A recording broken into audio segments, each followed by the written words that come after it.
Hello, everybody, and welcome to episode 260 of the Board Game BBQ, brought to you by Advent Games and our patrons. It's Connor here today in the host chair. I'm one of four hosts actually today, and along with me, I'm going to introduce my first host because it's someone that you're going to be pretty familiar with, and that is my brother from Sydney, Mitch. How you going, Mitch? I'm doing well, Condog. How are you, my friend? I'm jacked. I'm jacked to the gills about what we're going to announce today. I'm really excited. So last week, Def let a little teaser go that we're going to have a pretty big announcement.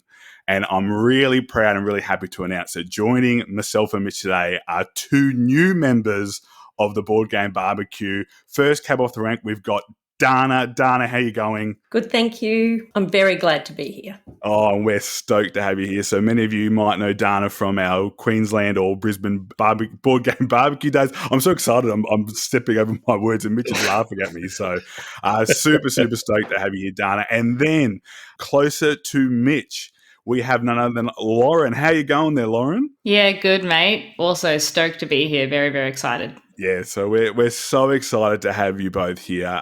We thought it was time to maybe get a little bit of new blood into the Board Game BBQ. A few different voices.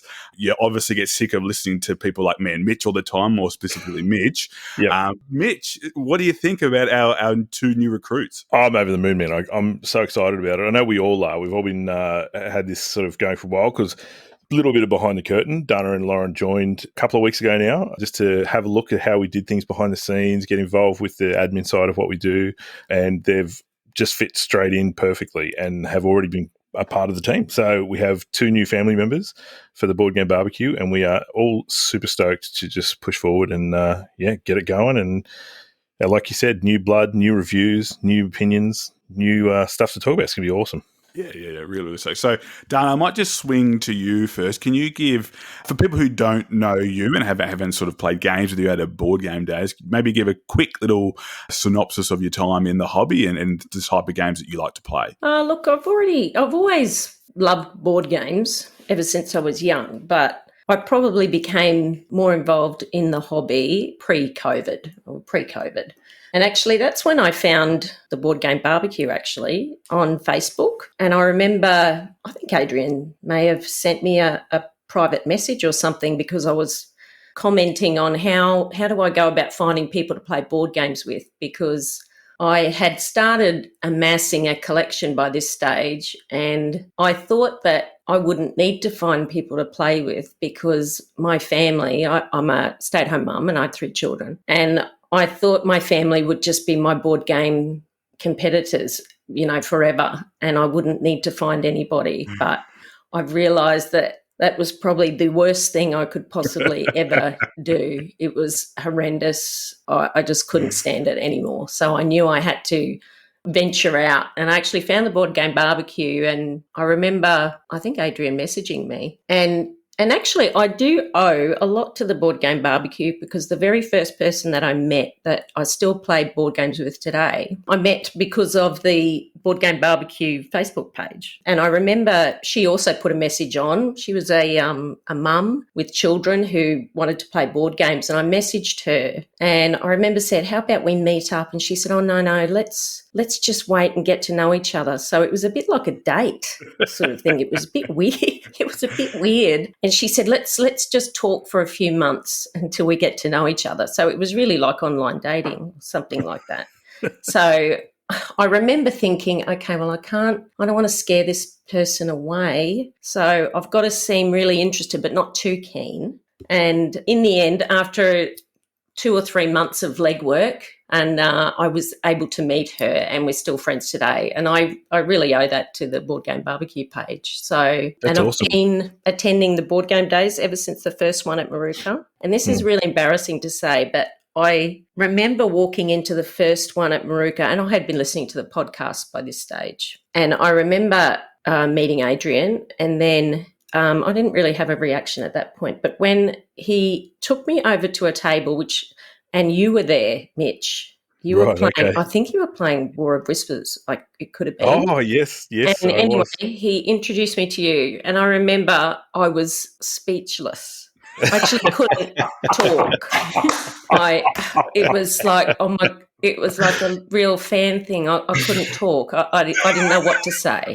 It was so embarrassing. I mean, most people My are husband was standing speechless. next to me. And it was so embarrassing. Most people are speechless as Mitch because they're just horrified by him. Like that's that kind of thing. It's not Exactly. It's not to do with any fair going. Oh, that's a fantastic story. That's It is. That's really Yeah, look, I'm glad to be part of it. I'm actually honoured that I was asked to join the crew, so I'm looking forward to it. Well, now you've gone from a fan to now knowing how much of a true putz I really am behind the scenes. So It's only taken it 2 weeks. Yeah.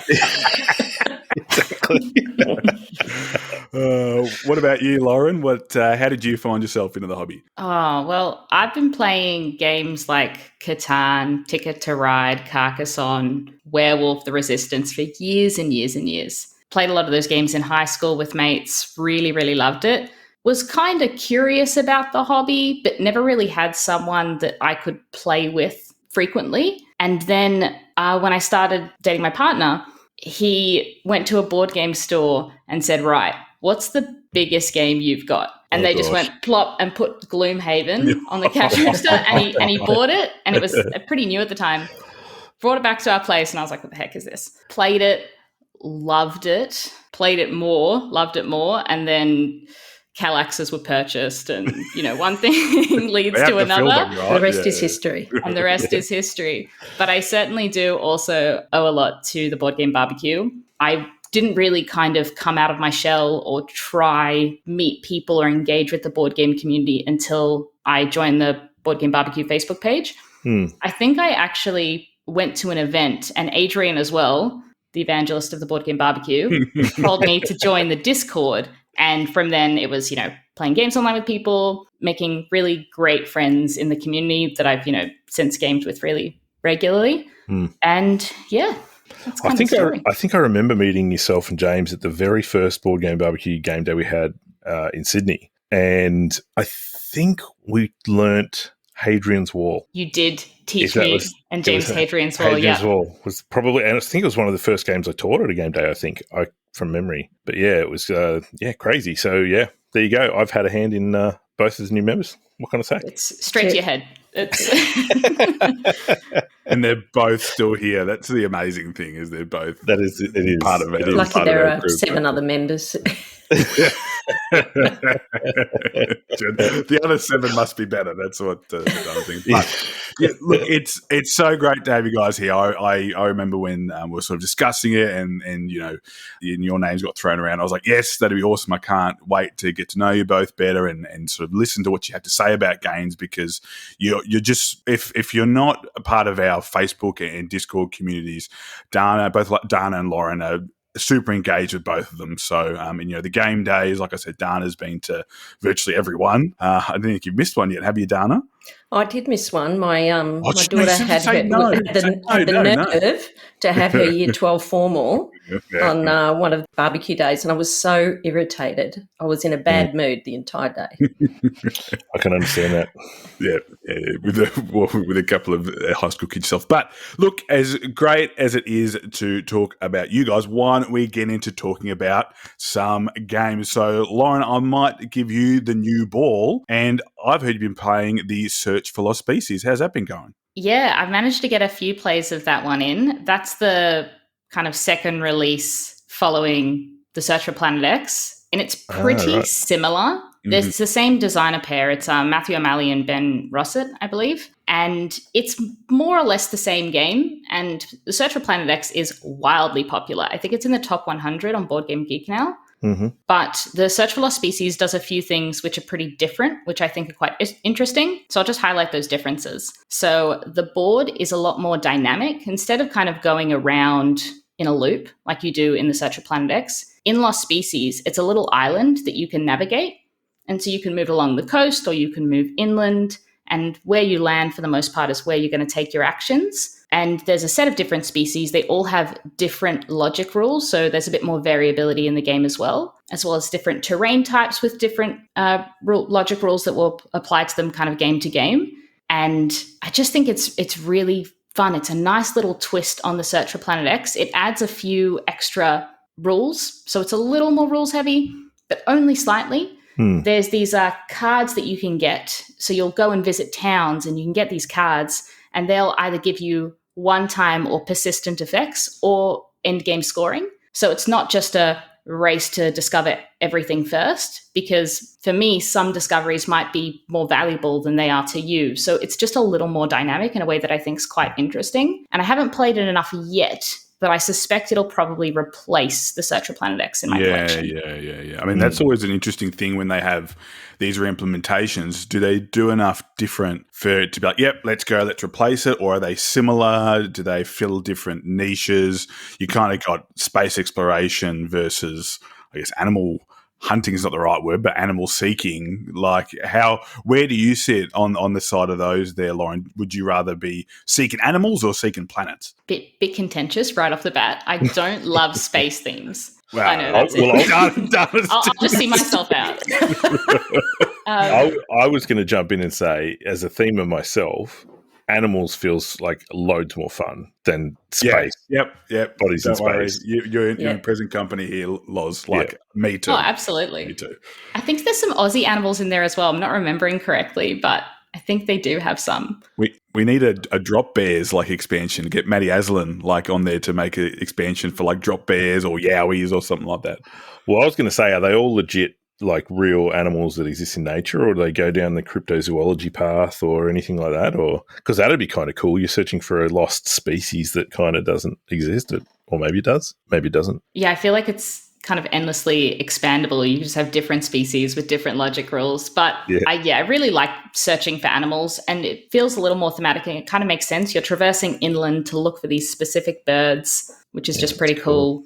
And kind of great game. On your question, Connor, I feel like these kinds of games, you don't want them to stray too far from the original, because you go in expecting the game to be a particular way because it's a variant of a game you very much like. So I feel like it needs to be a similar flavor, which this one really is. But at the same time, not close enough that you feel like you've got two of the same game with a different artwork. Yeah, exactly right. I think this one strikes a really nice balance there. Yeah, Would you keep both? I mean, they look so pretty next to each other, so maybe. Same height, just... If space permits, I think that's what, without putting words in Lauren's mouth, very, very good. Dana, you have a really cool thing that looks like you want to talk about.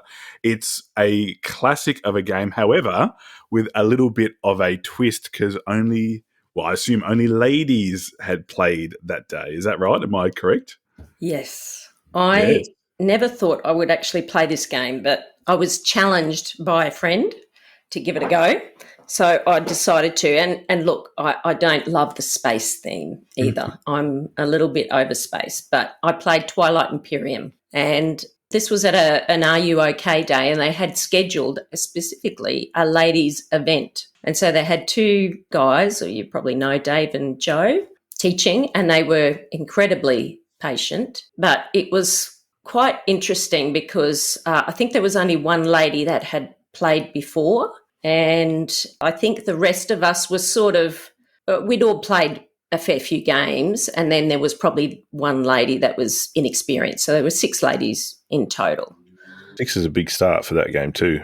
Yeah, it was. Well, look, I've got to be honest with you. And when I was thinking about playing, I was leading up to this event, I have to say I wasn't kind of looking forward to it. Fair enough. I'd sort of thought about it as a bit of oh God, this is going to be a chore. It's 8 hours. How am I going to concentrate?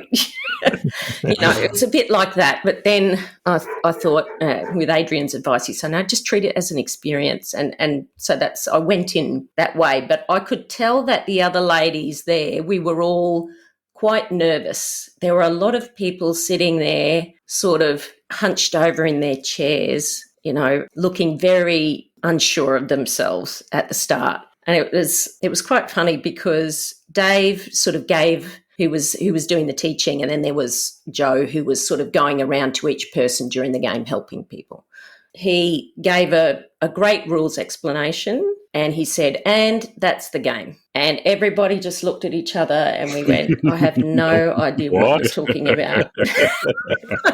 That was sort of the start of it, really. But look, it was It was basically trigonometry in space. For me, it was anyway. And that's not to say that I wouldn't play it again. I would. It's just the rules overhead was very large.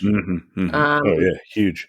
A lot of the ladies, including myself, found the terminology, like on the player boards, quite difficult to understand. I guess we're not familiar with the ship types, and we're all sort of saying, is it the pointy one? Is it the pointy ship?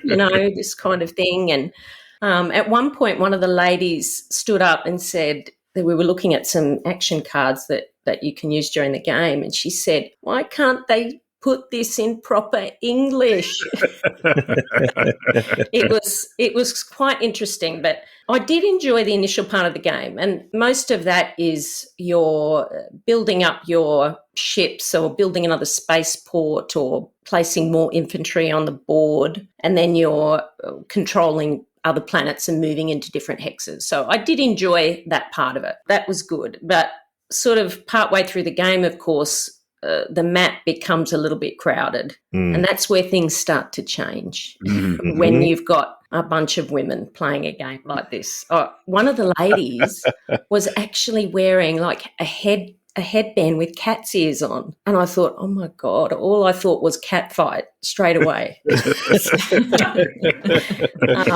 But I felt uncomfortable, and I'm wondering if this is why I felt uncomfortable, because some of the objectives in the game are you have to take over someone else's home planet, or they're combat related objectives, and there are 10 points that you've got to get to win the game, and there's only so many ways to score in the game, and I don't think you can win without doing something negative. But I just immediately, when that sort of started coming into the game, I felt uncomfortable. And I wonder if it was because I knew these ladies. Like one of the ladies that I was playing with, I go to her house every Thursday to play games. We play games together. And at one point, I attacked one of her ships.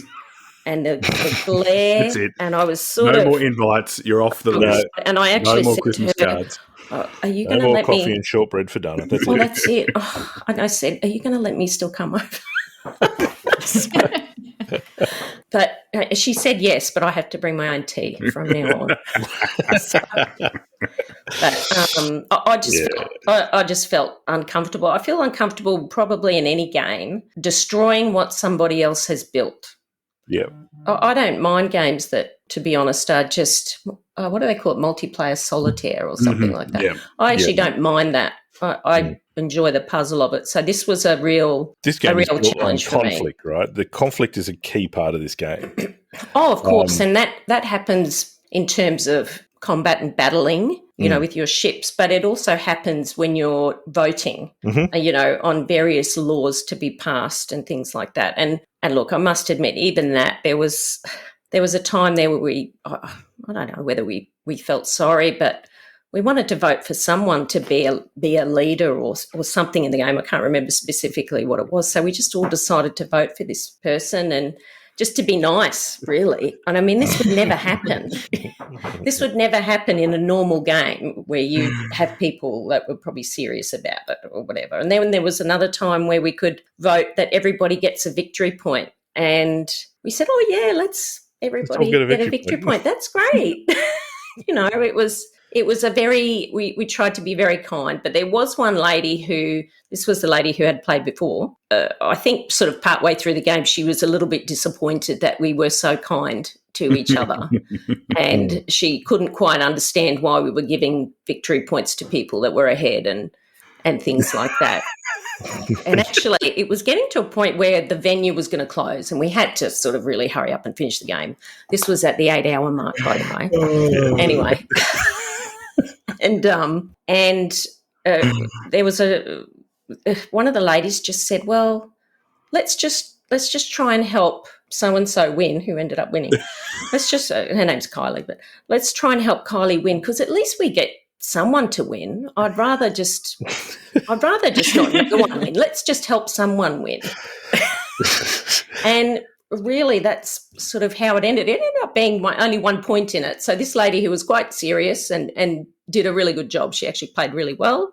But unfortunately, she had 4 other ladies who were helping this other lady trying to win. So it probably wasn't reflective of what a real game would be like, but it was certainly experience. And I have to say that just the social aspect was great. It was brilliant. Cool. That's good to know. It was a brilliant experience, and I would do it again. I would be interested to do it with people I didn't know because, as I said, I felt uncomfortable with people I knew very well. So you can have no remorse for destroying other people's bases. Yeah, that's fair enough. Yeah, at least it's interesting that you took possibly the biggest 4X conflict-based game and turned it into a co-op. I think it's amazing.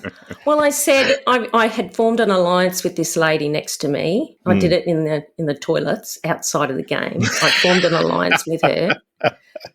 And I said to myself, right, I'm not leaving my wingman. It was like a Top Gun movie. And I said, if I can't win, I'm going to get her to win. Whatever happens, I'm going to make her win. So, and that's what happened. And as I said, I'm not sure whether that's in the spirit of the game, but anyway, that's how it was. That's how it was. It's up for debate, really, isn't it? Yeah.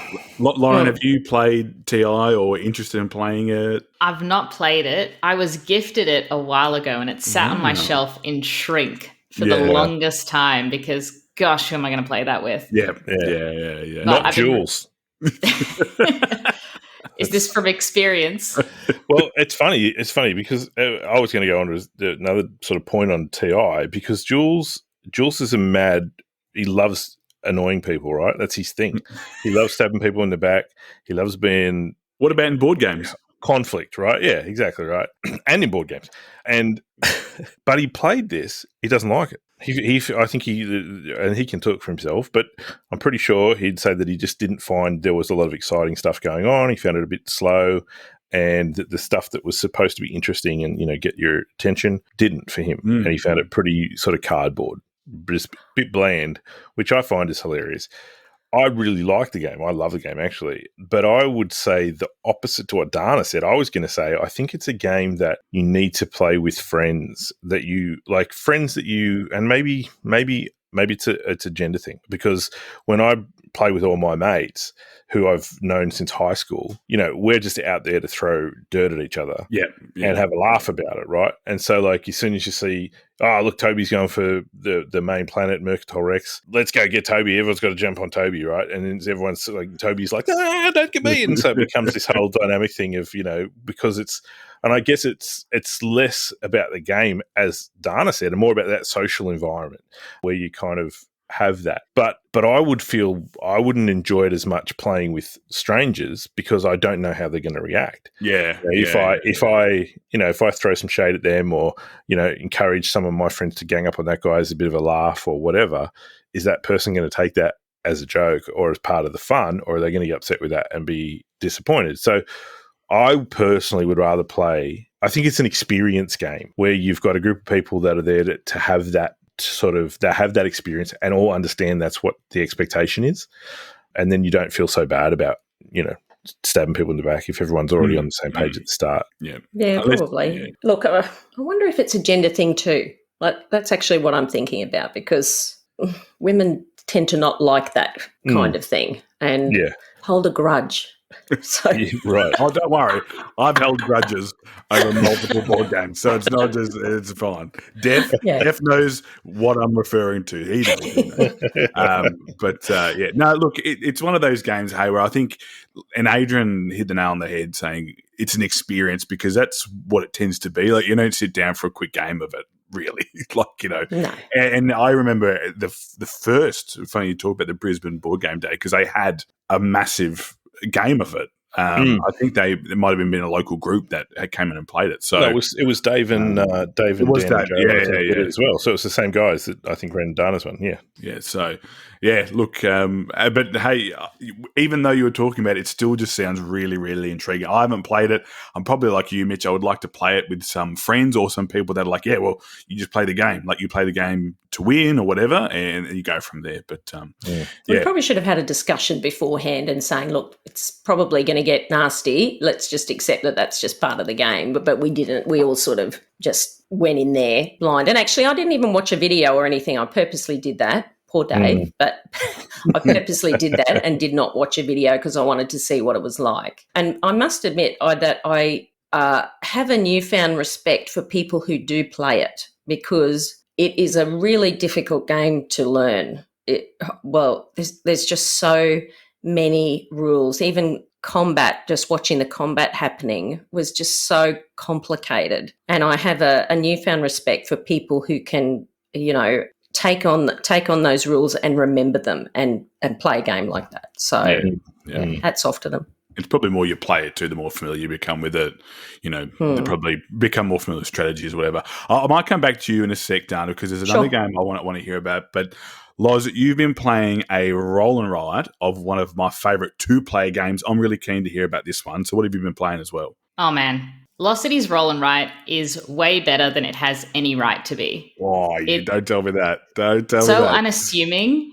It's my go-to filler now. It's snappy. It gives you the same feelings as the card game. Obviously, you can play it with a lot more people. Essentially, you're just going to be rolling dice and you draft a combination of a color and a number, and everyone else gets the leftovers. And you have tracks kind of like you do in the card game, where once you tick off one at the bottom, it's now worth negative points because you've started that track, and you've got to get up far enough that it'll start to be positive. It doesn't have as much tension as the card game. You're probably unlikely to score negative points, but there's a lot of kind of brazen push your luck, which I just really enjoy.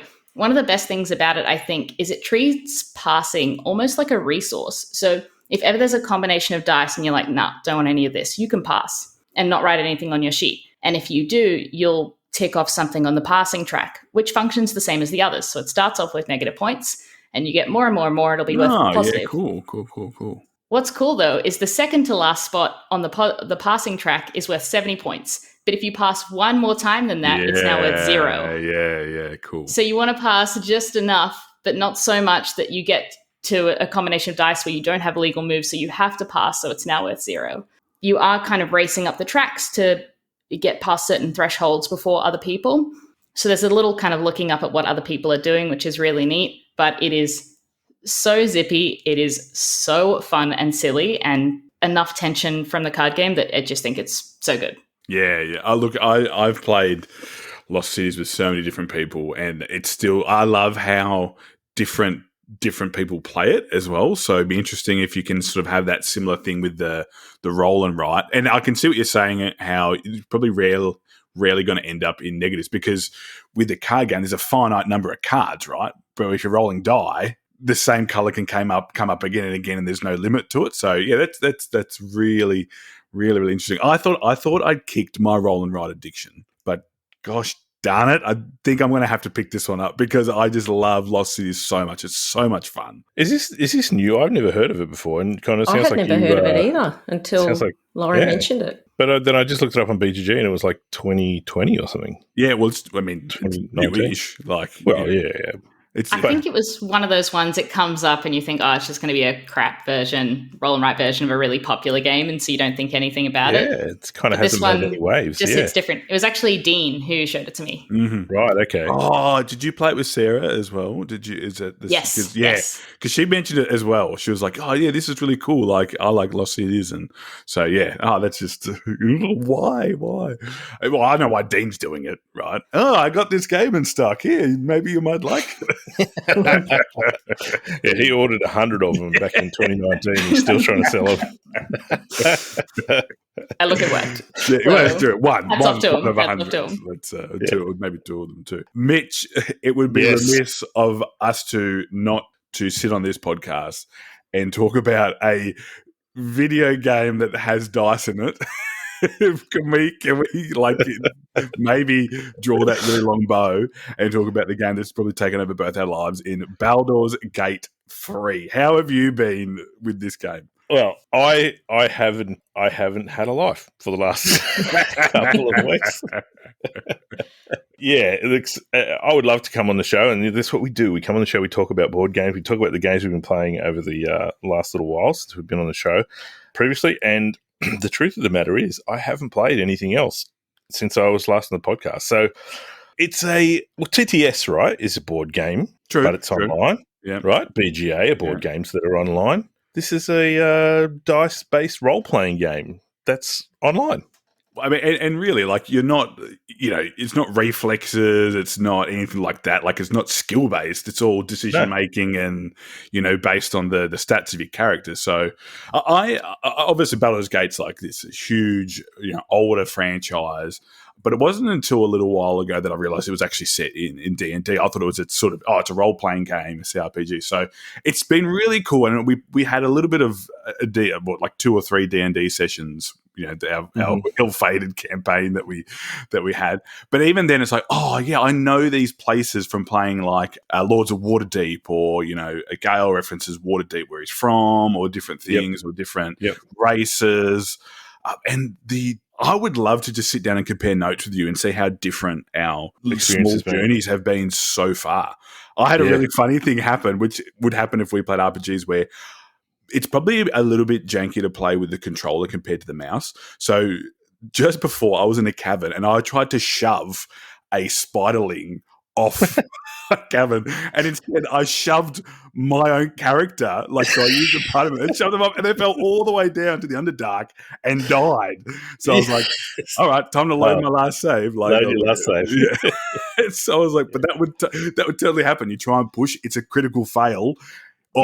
Critical fail, you miss the spiderling, you push your teammate and they no longer exist. So, I know lots of people in our community have been playing it as well. It's sort of like just one of these things where it's that great mesh of, D&D being a role-playing game, board game, tabletop game, and then a video game that represents it, but then just refines it as well. It's got that really nice way to sort of streamline it as well.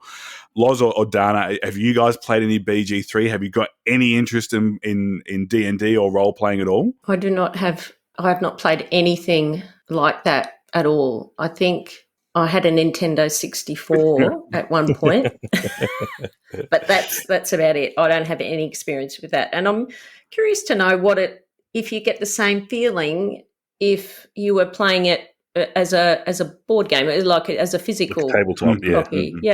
It's interesting you should say that, because I started, like, my sort of entry into the board game hobby years ago when I was a young lad was through Dungeons and Dragons, but the tabletop version of Dungeons and Dragons.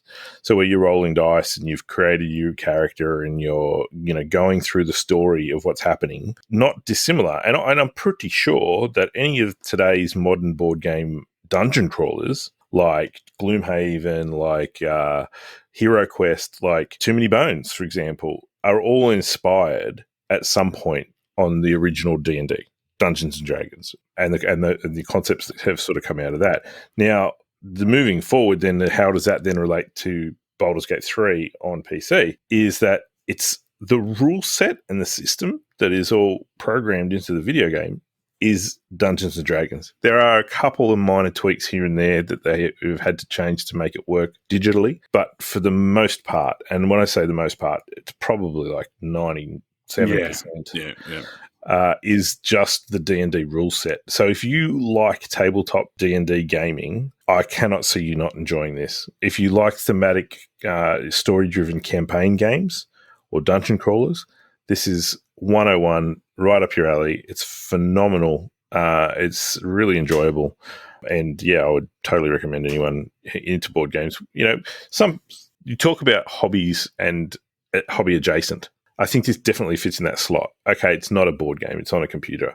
But it definitely scratches the same itch that you would get out of playing this game on a tabletop, just with the visual representation. Yeah. And the flexibility and freedom you have for different things. Like, you can literally, like you would talk to a DM, I want to do this. And the DM's like, okay, roll for this, roll for that. Like, if you've got options available to you, you can do it. If you want to try and convince someone to hand over the money because you're just really, you've got high charisma or whatever, then you can do that, or you can just knife them in the back and steal it and hope no one sees. Like, it's all those options are open to it.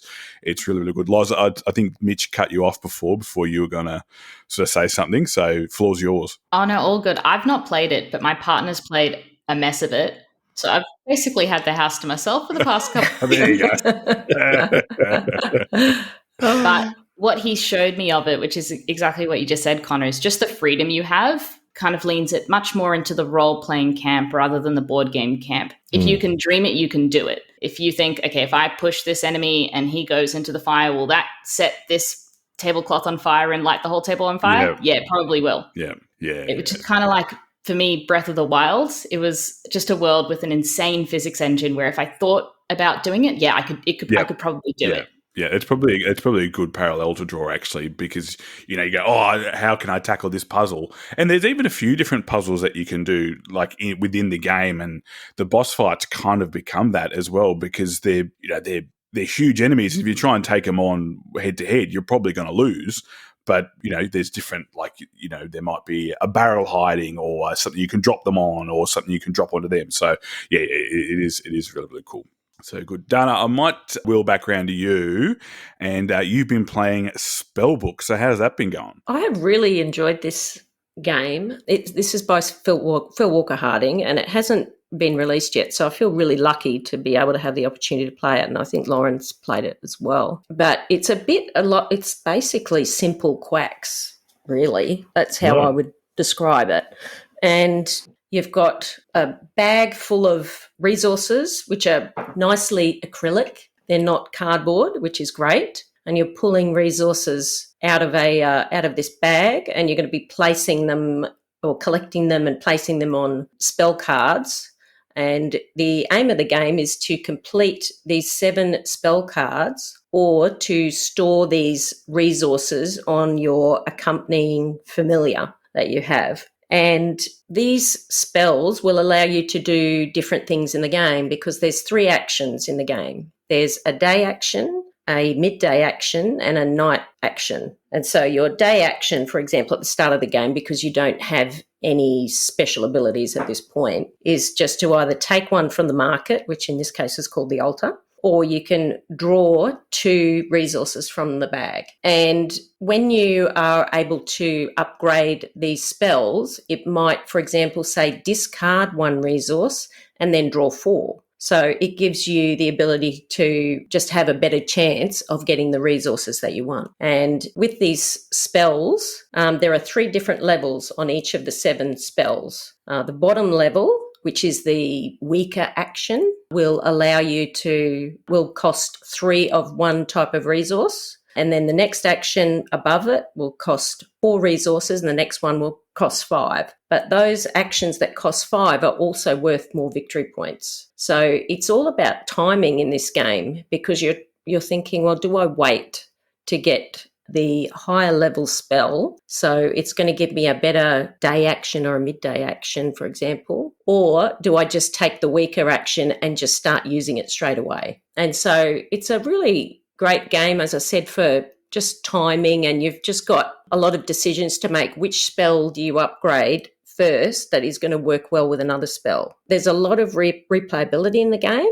It comes with 7, like each player has the same identical spell cards. And there's level 1 cards, level 2 cards, and level 3 cards. And they suggest in the rule book that you play all level 1, all level 2, and then all level 3, which I did. And then after that, you can just mix and match as you see fit. But that really adds to the replayability of the game. And I could see my kids playing this game if they would actually play it.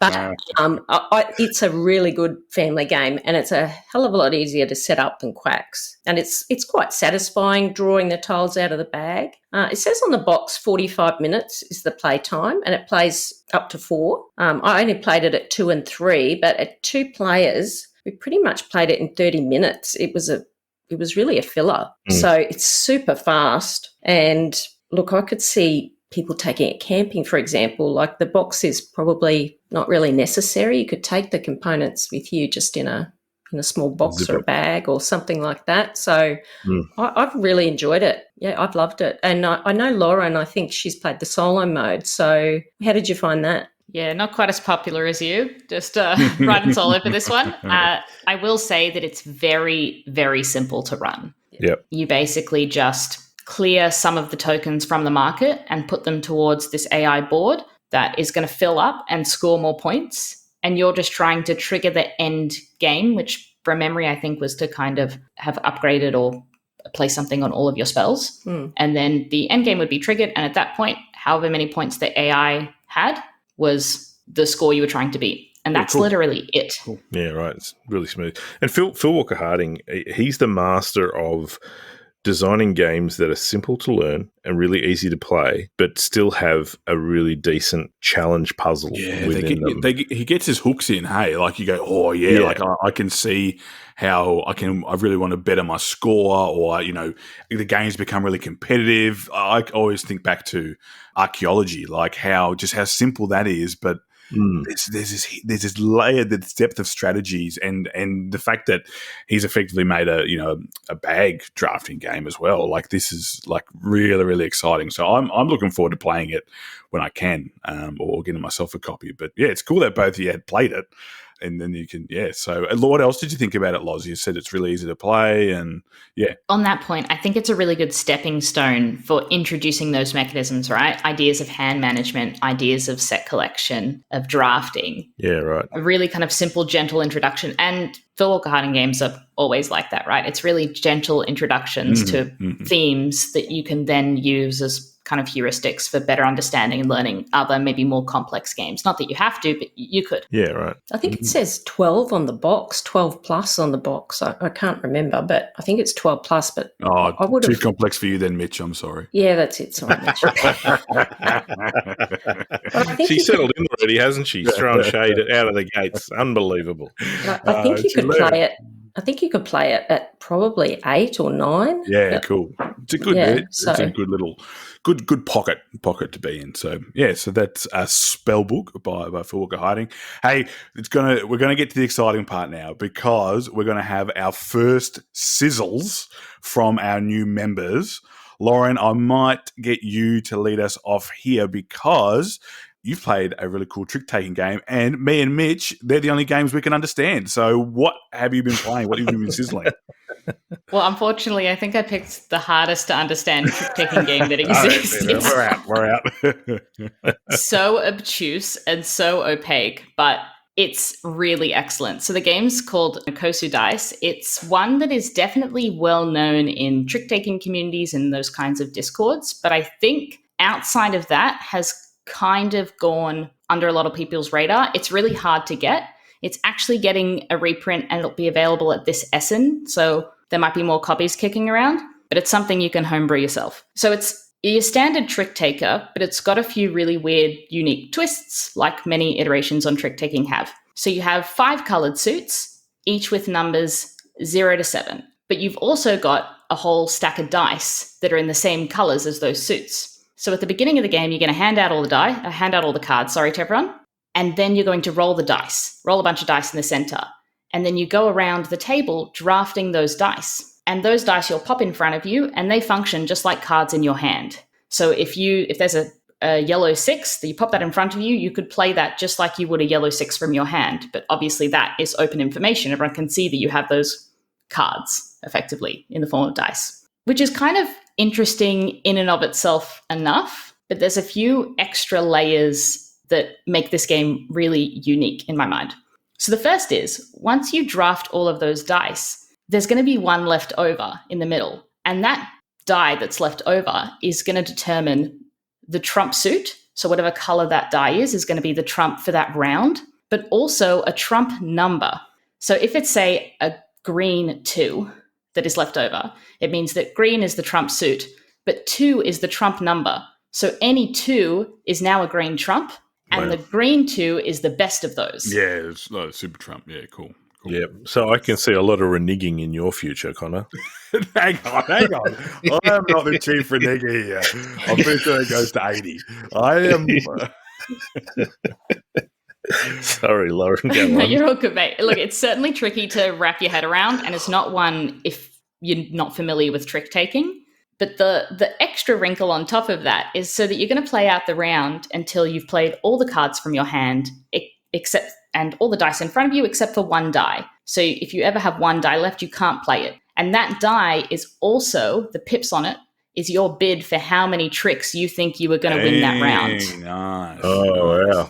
So you're going to get points for winning tricks, for getting bids correctly, and then you'll play 4 rounds. The most points at the end of the game wins. It's, again, as I said, super weird and a bit obtuse, but it's kind of like Skull in that you don't really understand why it's good or what's going to be good about it until you play it. There are kind of these emerging ideas and thoughts and discoveries that come with your first or second or third play of it, I think. So one of them is that bid that you're going to get.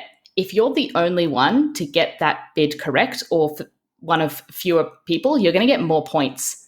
So you want to be the only one that gets your bid correct.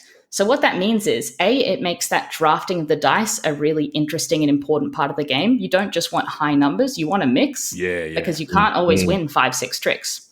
But also, it means that you need to protect the die that you want to be the number of tricks you're going to win.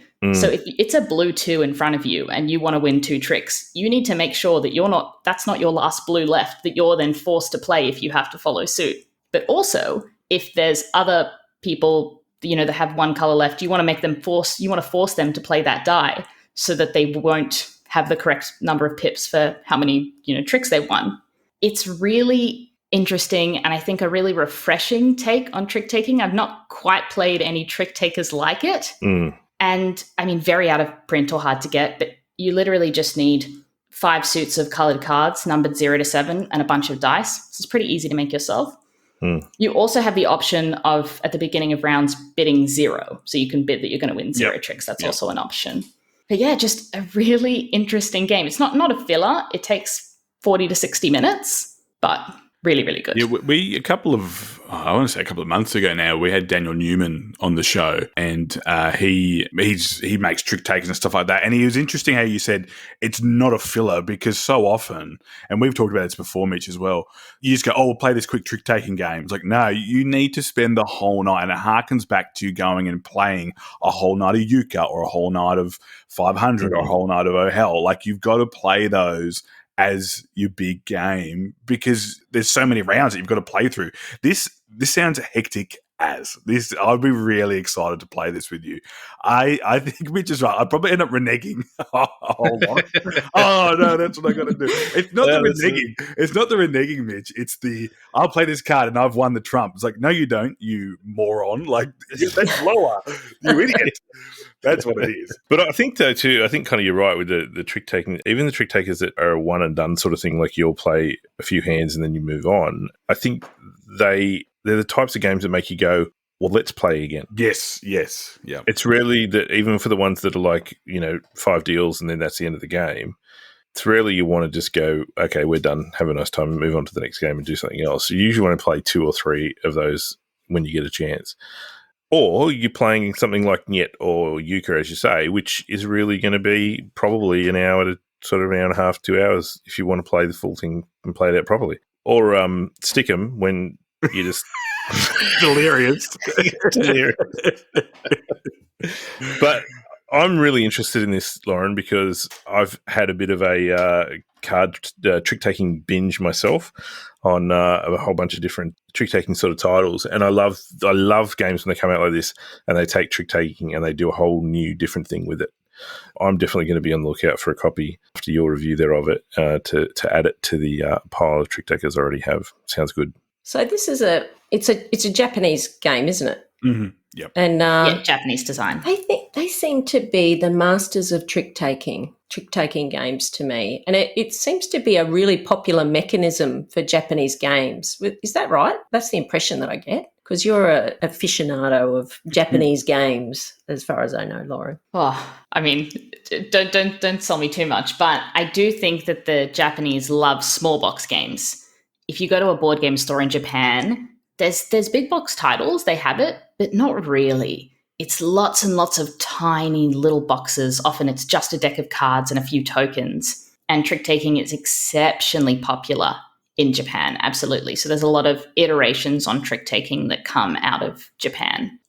So yeah, this one is definitely worth trying. It will melt your brain, but it's really good. Nokosu dice. And you're suggesting that there may be a reprint coming, which would be fantastic. I'm sure Dean will get 100 copies in and try and sell all of us one copy each, which is great. But going from a small box game to one of the most gorgeous presentations and one of the great products, I reckon, of the last couple of years, Dana, tell us what you would like to sizzle today. So I am sizzling Distilled. And I think both of you, as in Mitch and Connor, I think you've played it before. Is that right? I have. I played a prototype, and then I played it myself, my own copy. Yeah, I have played it. I played it two-handed solo, I think. But I'm yet to play it with a group. I would like to. Well, it was a Kickstarter back in 2021, and I'm really into Kickstarter. I've got a problem, but I didn't back this one for some reason. Look, I'm actually a non-drinker.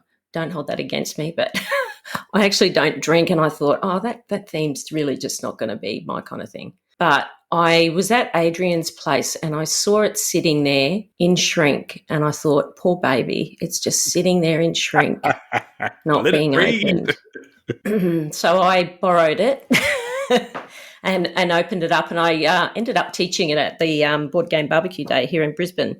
I don't know what to say about this game other than I am so impressed, and I'm disappointed that I didn't get the Kickstarter, but I have since got the retail version, which I have no complaints about whatsoever. Normally, the retail version is a little bit lower quality or there's things missing. There is nothing missing out of the retail version of this game. It is really, really impressive. So the story is, if for people who haven't played it, you've inherited this rundown distillery in Scotland and you're trying to get it up and running again and back to its former glory and making it profitable, and you're trying to be crowned as the master distiller. So the person who wins is the person with the most spirit points, because you're distilling spirits. And so at the start of the game, it's 7 rounds.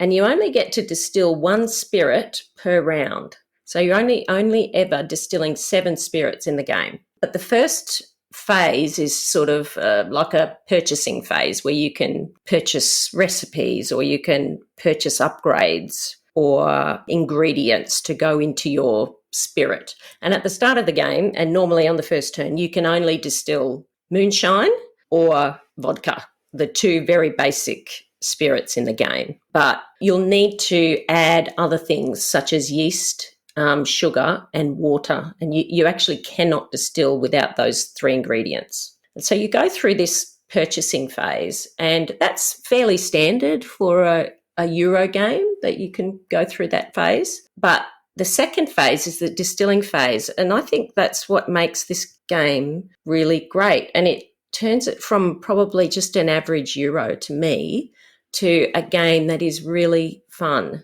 So what you do is you have an area of your player board called the washback, which is actually a real part of the distillation process where your yeast and sugar and water ferments. And so you're going to be putting your yeast, sugar, various sugar cards that perhaps you purchased, and water cards into this washback.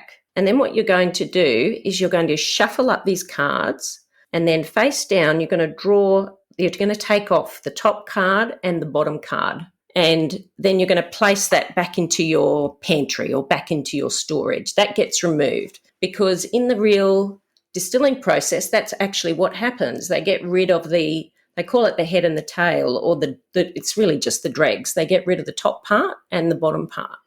And I love that, because that is so thematic, and it makes it like a bit of a push your luck kind of game. Yeah, because it certainly does. If that happens, you're let's say you're making rum, and you're hoping to make rum, and it requires a minimum of 2 plant sugars, because there's various different sugars in the game. And if that sugar gets taken out in that process, you actually can't make what you need to make.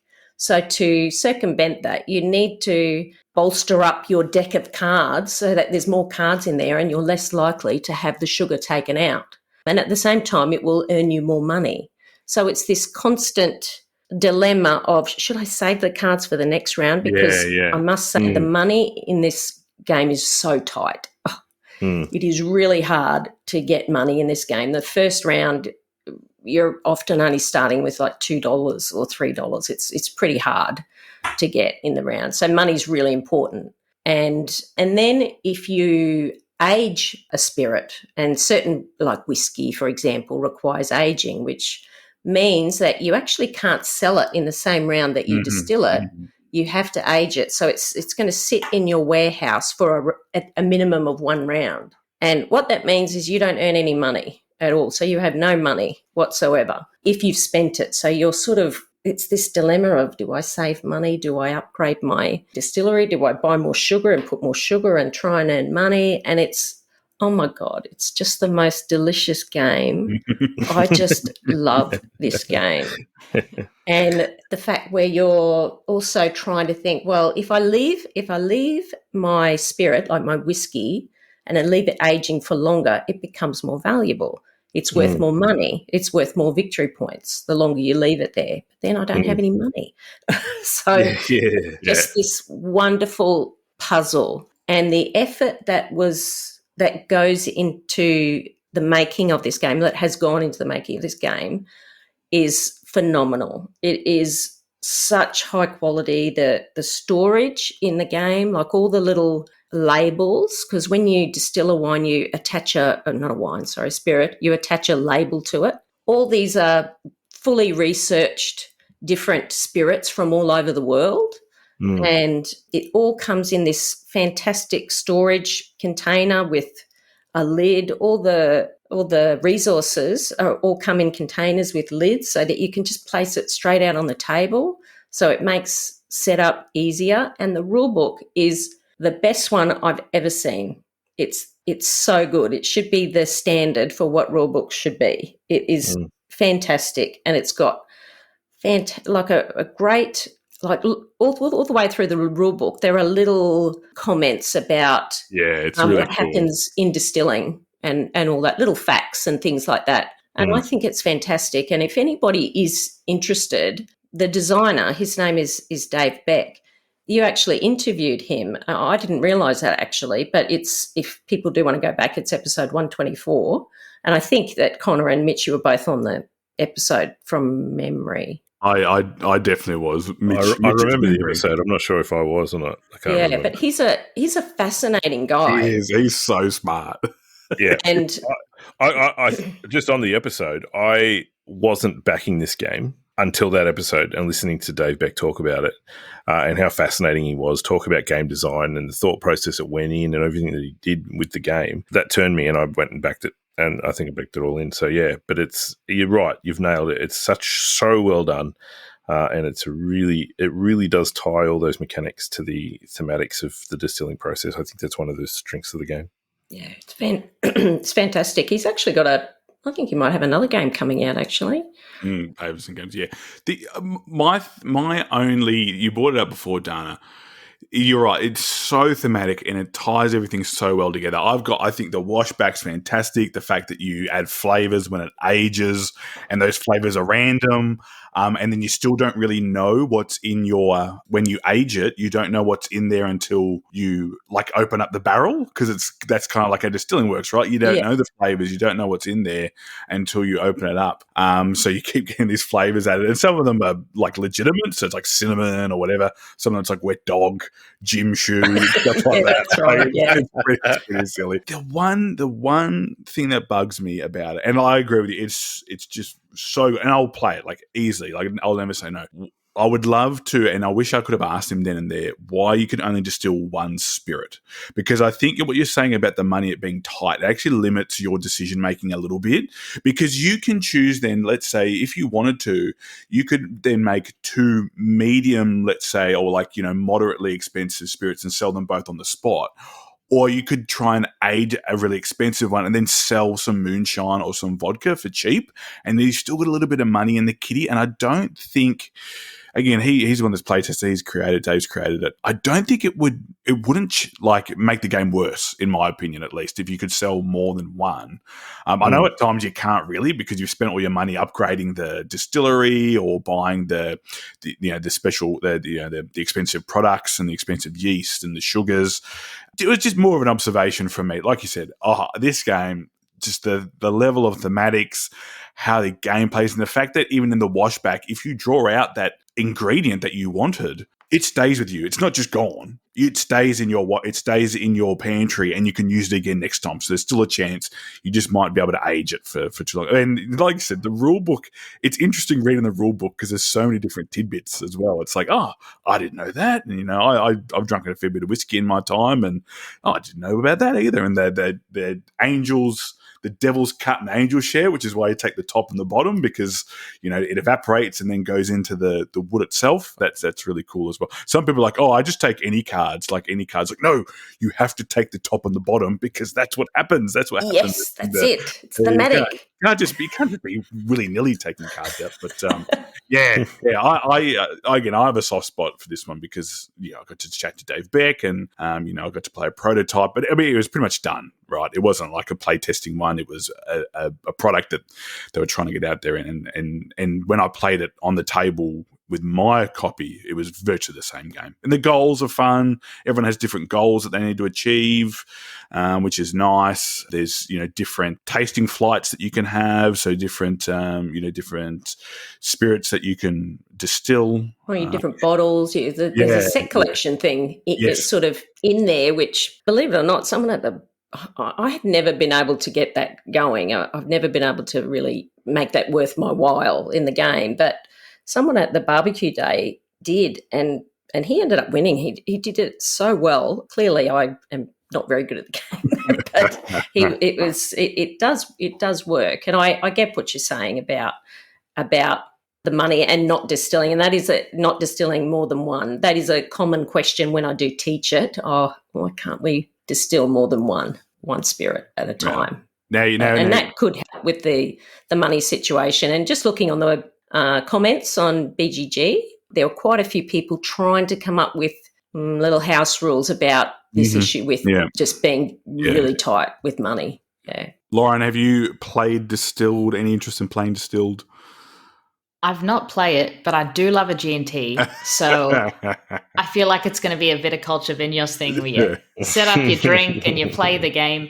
I really like what you're saying, Dana, about how well the theme and the mechanisms are integrated. And it actually, the fact that it gives you opportunities to learn about how some of these alcohols are distilled, I think is really, really cool. Oh, it's just fantastic. I was so impressed.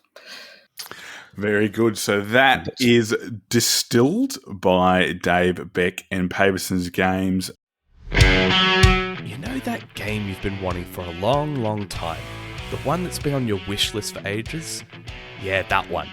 The one you've been adding to your cart and taking off again, umming and ahhing about whether you should get it or not? Well, I'm here to push you over the edge and say go to adventgames.com and add that to your cart right now. I bet you that Dean has a great price on it.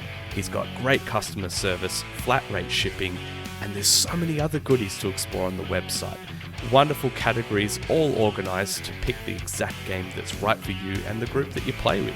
So head over now, don't hesitate, to adventgames.com.au and add that game to your cart now. Mitch, we have some big announcements for South by Southwest. We do. So this has been brewing for a little while. I think we've mentioned it sort of here and there, but it's ramping up now. We are over halfway through September, almost to October. And South by Southwest is happening. It's the first time South by Southwest will be held outside of the US. It's going to be held in Sydney. And this is a big festival. It's not just gaming. It's to do with film and music and technology and gaming as well.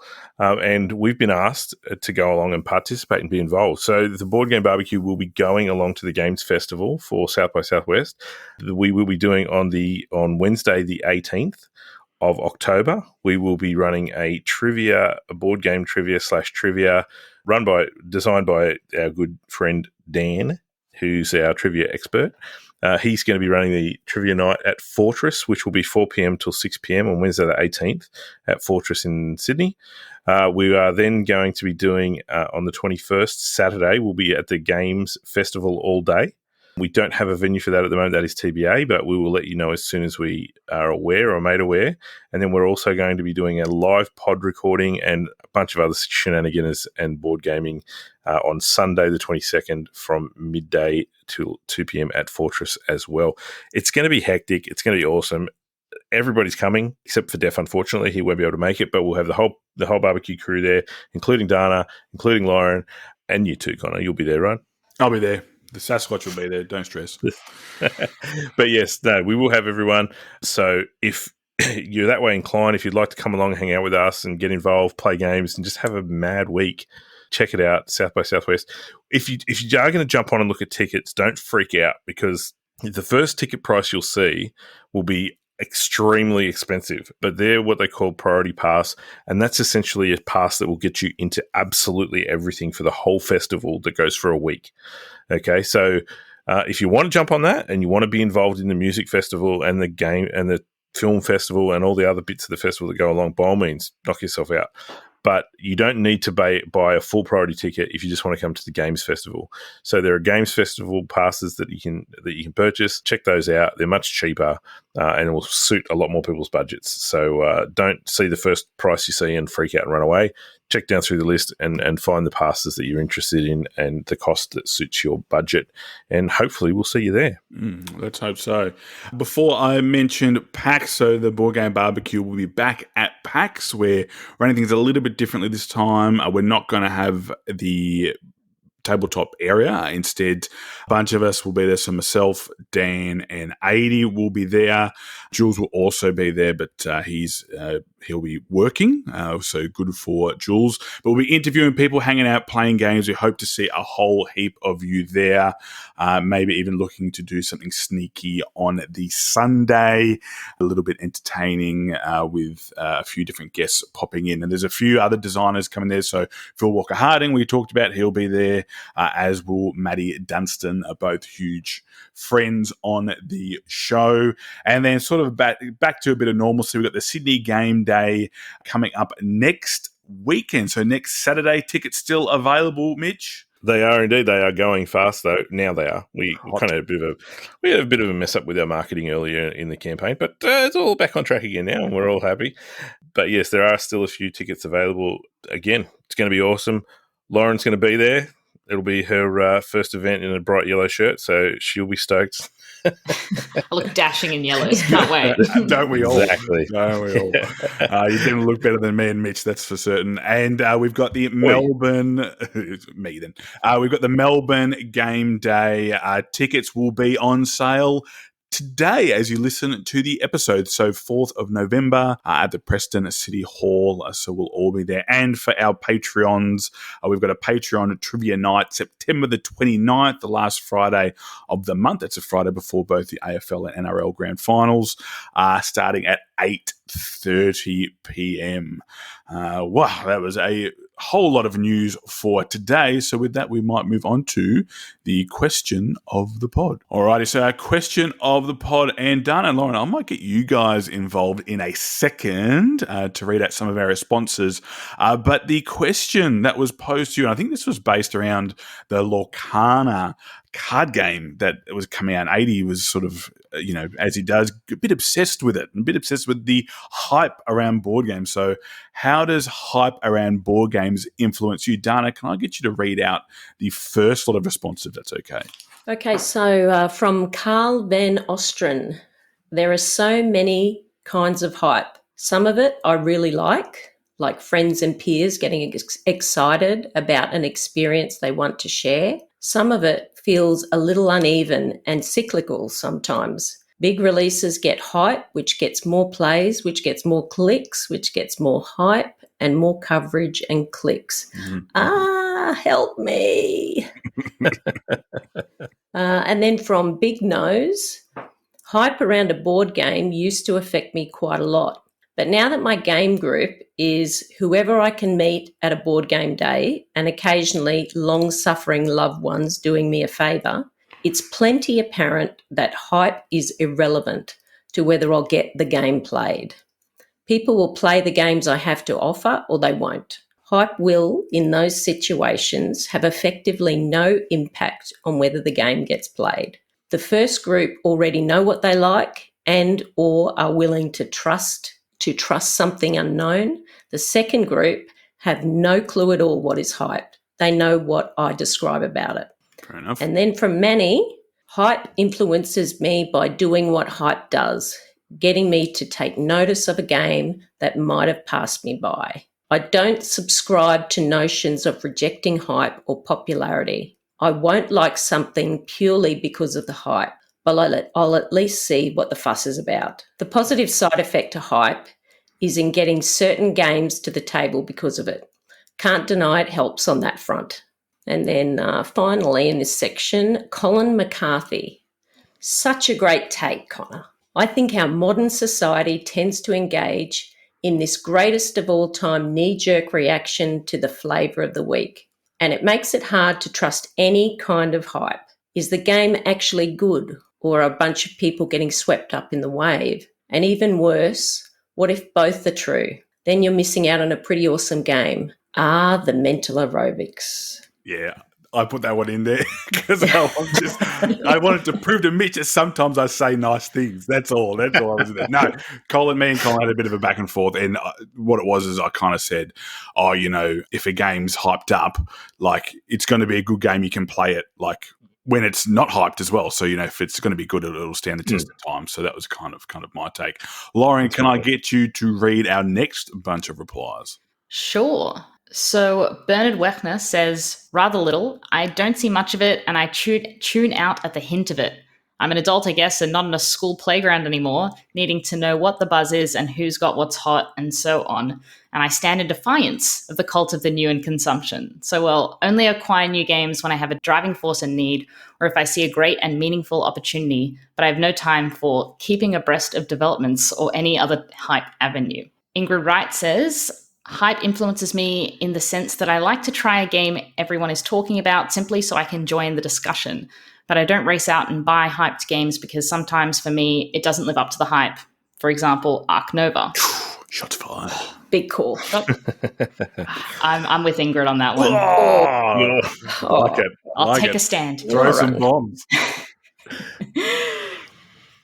Jason McLellan says, when I started, the FOMO from hype made my collection grow quickly, but now the hype leads to what actual mechanisms are involved, then playthrough vids, then finally YouTube previews or reviews from objective content creators. Yeah, good one. Lee Hath says, I'd say there's a sliding scale of hype. If a new game has zero hype, then it gets lost in the sea of new games and slips through the net. If it has too much hype, then no game could live up to it. Then it really puts me off. I do think there's a sweet spot though.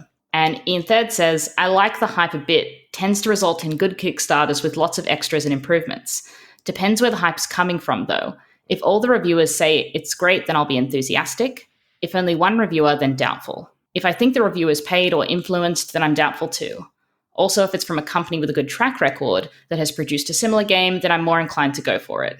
And deluxe re-releases of classic games are a general no-brainer. A good example of hype is Beast. Some good reviews, but a lot of awful reviews. The theme looks great. The polish looks amazing. I really want it. Then the hype says the official expansion for the critically acclaimed hidden movement game Beast. But still, most of the reviews are awful. And the ones that aren't awful say it's great. I'll try to play this one before I consider buying it. Very good. Thank you, Dana and Lauren, for reading those out. Does anyone have any opinions on hype? I mean, I very much am a bit of a hipster where if a game's too overhyped, I'll just say, nah, don't want to play it, don't want to be part of the cool kids.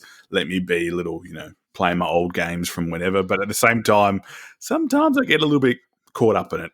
I've sworn that, I get a little bit trigger happy. Is that a hipster thing though? Because I was going to say a very similar thing, but I would put it down to my bar humbug thing as opposed to my grouchy. Well, I'd consider myself a hipster more than a grouchy old man. But anyway, that's maybe there's a bit of similarities there that we, between the hipsters and the grouchy old men. Who would have thought similarities between me and you, Mitch? I would never have thought it. What about you, Dana? How does hype play into your board game purchase, or does it not? No, it does. Oh, God. Just the brutal honesty. Oh, it's terrible. It's terrible. Yes. I remember in last week's episode, Dan was talking about some for some reason he was talking about purchasing or something, and he commented that he was now a seasoned gamer and he'd calmed down his purchasing. I am not there yet. I'm trying to get there. I will get there. But no, I look at like the BGG hotness regularly, and I look at YouTube, and I love finding a game that no one's ever heard of, and it's great. I love that. And yeah, I love it. And Ark Nova, I love that game. I think Dan officially became a seasoned gamer in the year 450 AD. Is that where chess was invented? Something like that. I'm pretty sure that's officially when it was for Dan. But so he probably played a few more games than the rest of us over the years. It'd still be like playing a game from BGA from back then too, like on an abacus or something like that. What about you, Lauren? You sort of let your cards shown with that little passing barb before. How does hype play into your purchases? I mean, look, if something's hyped up, then I'm going to hear about it more. So I'll know more about it or look into it. I feel like that's just a natural reaction. I don't go out of my way to ignore something just because it's hyped up. I mean, that being said, my first sizzle was a game you literally can't buy. But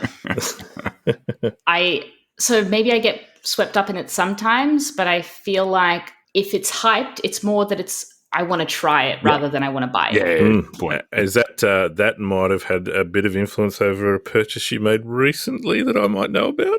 About a little game? I saw a copy of Heat in the Wild in its natural habitat in Hornsby, and I had to pick it up. It's very rare. I didn't know that they'd hit Australia. Look, other parts of the world may have had it for 6-9 months, but this is fresh and exciting for Australia. I wish you could all see the look on Lauren's face. It was like, I'm defending myself to the hilt, and I don't care what you say. I will die on this hill. I love it. Big statement. So that's what we think about hype. A few different things going on there. So our question for this week are: what are the pros and cons of integrating AI into board game design? I will just let us off. I don't really mind one way or the other. So AI is obviously really helpful for help, like heavy legwork or whatever. What do you guys think, Mitch? How do you feel about integrating AI into board game design? Look, it's a difficult topic, I find, because there's a couple of facets to it, right? On one side, I'm all for embracing technology and advancement, right? We've always done it throughout time as a species. We look at different ways to achieve things and do them better, and use technology to make our lives easier. So from that aspect, I think it's good. I think if we can utilize these tools to help us create better products, then why not? The flip side of that coin is that the AI models that we've seen, and the AI, or whatever they're called, AI bots, AI things that are out there, essentially are stealing IP from other people, the other creators. So I think there's not only a question of how they affect the games and what sort of product they produce, but also is there a moral issue in using them based on the fact that they are using IP and information that other people have already had. I think it's a good question. I think it's probably no doubt spans more than board games, but it's one where I'm sort of sitting on the fence. So I don't vouch for. I don't think it's something we should ignore. I don't think we should just go, well, it doesn't matter. We'll just keep going. Let's push ahead, use all the AI we want, and who cares about the guys, gals that made all that great content that it's using. I think we've got to consider that, but I don't have the answer. I don't know how it works out. Yep. What about you, Lauren? How do you feel about it?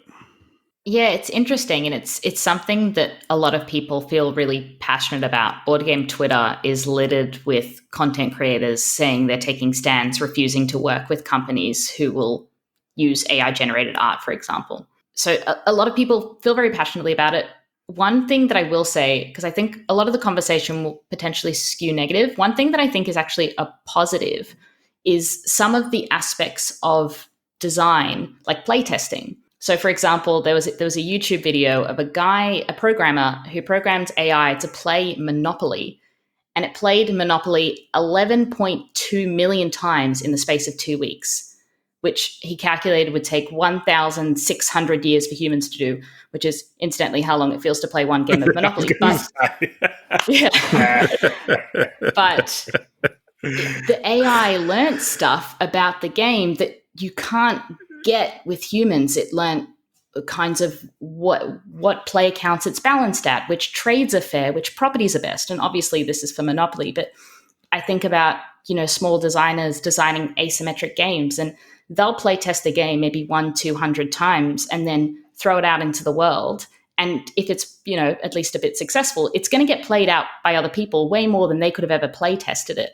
So I think there is scope to use AI to help kind of refine or balance games or kind of run them through the ringer a little bit. I'm not sure what that would look like or how it would work, but I do think it's an interesting proposition.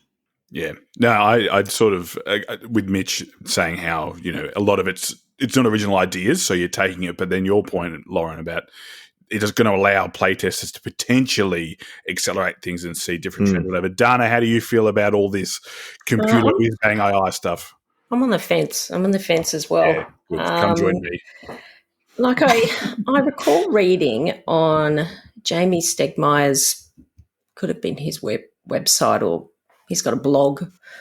And I remember that his budget for a board game and the board game art is $25,000. That's US dollars. So it's 50,000 roughly Australian dollars. And I 50,000 million Australian dollars. Yep. Yeah. Ripples.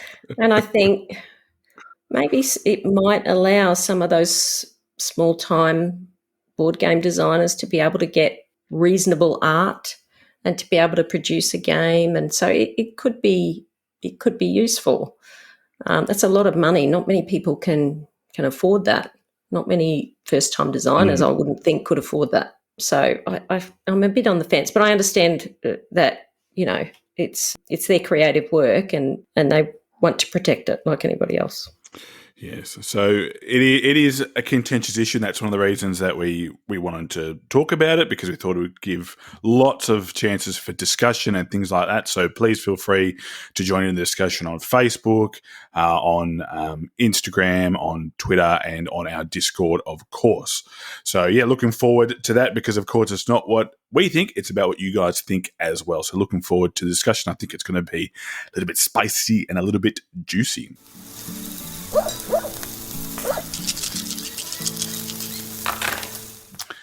All right, would be remiss of me not to talk about some of the people who help us run this show, and that is our Patreons.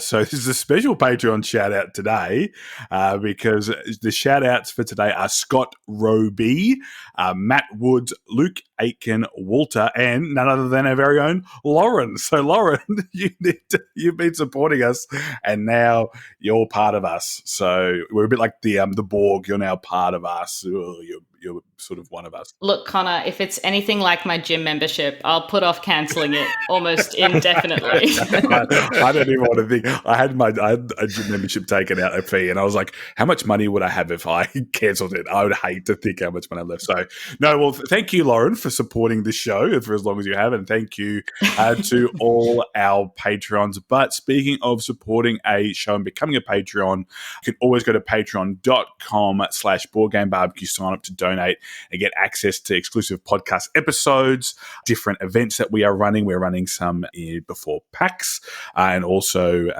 for different events that we're running.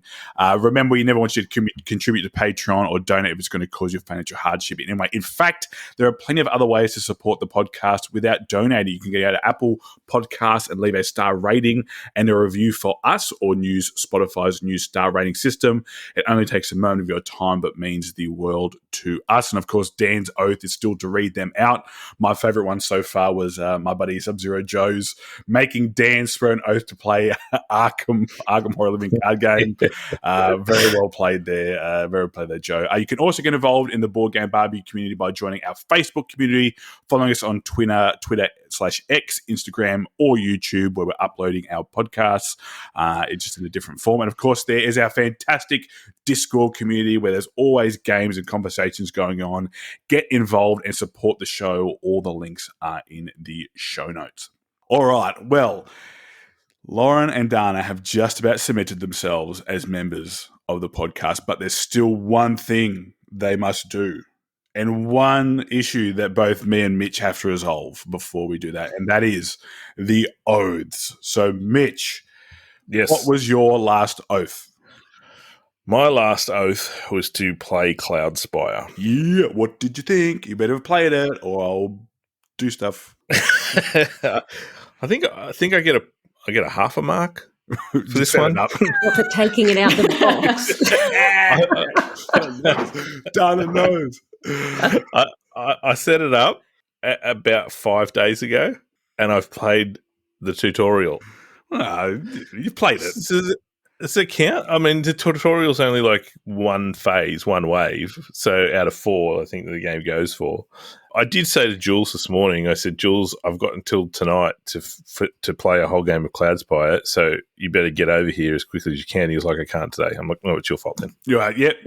If they're not, the rule of the podcast, if they're not here to defend themselves, it's their fault. So it's their fault. Yep. I tried. I needed Jules to help me, and he didn't come over. How dare he? I gave him at least 35 seconds notice.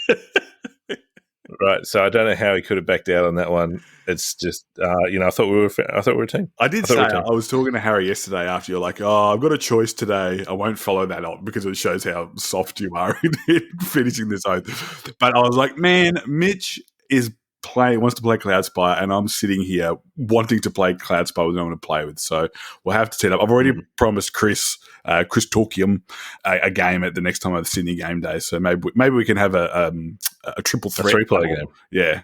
And so I can lose to 2 people instead of 1. Sounds like a plan. So I kind of did. Are you going to keep playing it? You need to. I haven't packed it up. Well, you need to packed it up. I will cut you some slack here. if you finish it. Okay. But I will go and I will make another oath as well. I spoke to a few people, and we do have the Sydney Game Day coming up next weekend. And I did make a commitment to a couple of people to teach them Great Western Trail New Zealand. You can't do the Bonanza theme for Great Western Trail New Zealand. It doesn't work. I have to come up with a Kiwi song. Foot Rot Flats. That's it. Ooh. Yeah, Dave Dobbins. Dave Dobbins.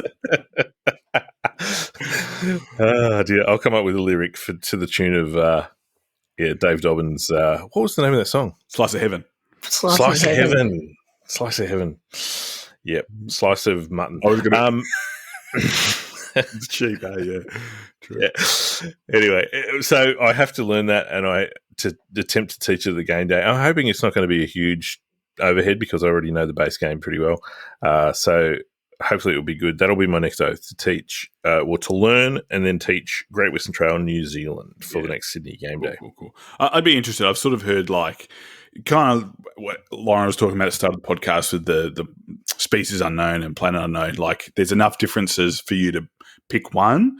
I think the jury may be out as to which one they prefer. But hey, look, I've had played Great Western Trail once, and it was dynamite, so that was really good. I kind of have 2 oaths going on at the moment. One of them is to continue my Arkham Horror Scarlet Keys campaign, so that's still going on as well, so I haven't completed that oath yet.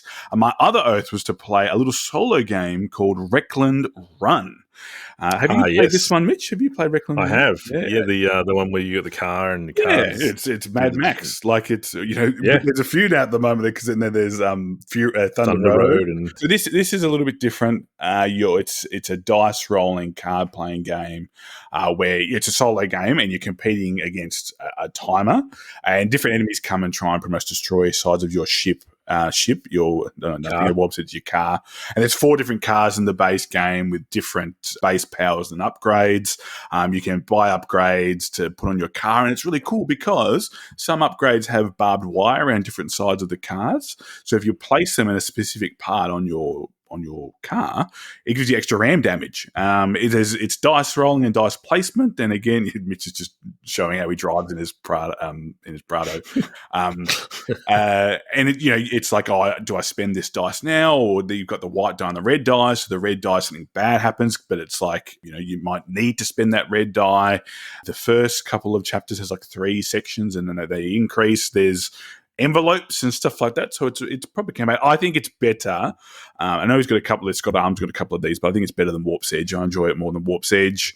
Warp's Edge was really hard. That was really, really hard. I found Reckland Run hard as well. Yeah. I found it it's a little not easier. It's not easy. I was like, I could kind of see the end though, whereas like with Warp's Edge, I was like, what am I supposed to do? I'm dead. And I've drawn, and I'm dead. Like, but it's different again. So that was really cool. So I'll tick that one off. I've actually got some pictures that I'm going to put up on our Discord with Oath Fulfilled as well. And I said last week, if it got here on time, I would play Oathsworn. It is not here yet. I'm still not sure if it's going to get here by the time I'm next on the podcast. So I'll still keep that on the back burner. If it's here, I'll play it. But I also got another game that Adrian would not stop talking about that I have in my possession, and that's called Ice, I-C-E. So I swear the next time I'm on the podcast, I will have played either Oathsworn or Ice, and playing it Ice may even be with Adrian at some point, so that'd be cool. But so that's us two, somewhat successful, but it's up to our new members. Dana, what's going to be your first ever Oath? I'm a big fan of Vladimir Suchi. I have a few of his games. I've got Messina 1347, Woodcraft, and is it Last Will? Mm-hmm. Yep. And I really like his designs. I don't know, there's something about his games that I really like, and my aim is to try and play the rest of them. And I have had Underwater Cities on my shelf for probably a year. It's been sitting there, and I've even printed out an insert and everything. It's still sitting there, and I've got to play it. So that's my oath, to play Underwater Cities. What a game. What a great first. That is one of my faves. I love Underwater Cities so much. It's so good. Yeah. No, good one. A very good one to have. Lauren, what about you before you sign your soul away and join us until the end of time? All right. Well, my first oath for the pod is a game that I acquired very recently. It's the first big box release from Sashi and Sashi. Nice. It's called Come Sail Away. And it's got the same charming art, the same kind of slightly weird esoteric set of mechanisms. Just very excited to crack into that, because Sashi and Sashi are mostly known for their small box designs. Mm-hmm. So it'll be interesting to see how this plays out. Yeah. Yeah. Wow. I'm keen to hear about that. So am I, actually, because they make some bloody good games.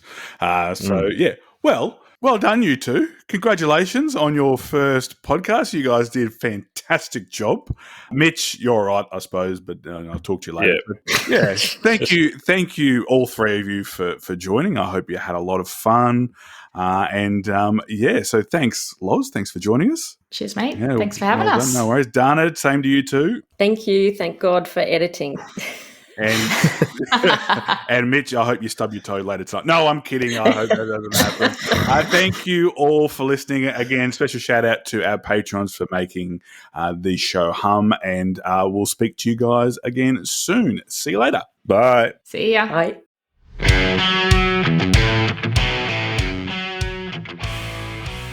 Can anyone hear that? I think it's my PC. But I thought that was me. I don't hear anything. I mean, it might just be my headphones are down low, but... Yeah, I think it is my PC. Let me just see. I'm playing Baldur's Gate on it. It's too hot. Just hum it away. Yeah. These microphones are so sensitive. I can hear, we've got a tennis court out the back. I can hear when people are on the tennis court at the back in the backyard. I can't hear that. That's amazing that you can. Let's go. I'll see if I can. Let's go.